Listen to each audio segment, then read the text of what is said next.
বিধবা ও শীর্ণ দেহরূপী এই দেবী দশম মহাবিদ্যার অন্যতম দেবী।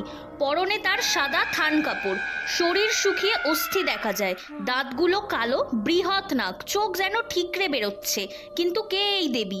কেনই বা তার এমন রূপ? ইনি হলেন দশম মহাবিদ্যার সপ্তম বিদ্যা ধূমাবতী দেবী। পুরাণ অনুসারে একবার মাতা পার্বতী অনেক ক্ষুধার্ত এবং কৈলাস পর্বতে কোনো প্রকার খাদ্য না থাকায় ভগবান শিবের কাছে বারবার অনুরোধ করতে থাকে তাকে খাদ্য দেওয়ার জন্য। কিন্তু ধ্যানমগ্ন মহাদেব কোনো প্রকার উত্তর না দেওয়ায় ক্রোধে এবং রাগে মাতা তার নিজ স্বামী মহাদেবকেই খেয়ে ফেলেন।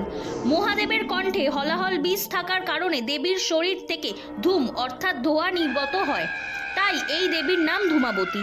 এই দেবী সর্বদা ক্ষুধার্ত এবং তৃষ্ণার্ত। দেবীর বাহন কাক এবং দ্বিভুজা এই দেবীর হাতে আছে কুলো।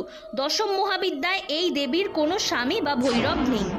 এই দেবীকে শ্মশানচারিণী বলা হয় এবং এই দেবী ধোঁয়া রূপে থাকতেই পছন্দ করেন।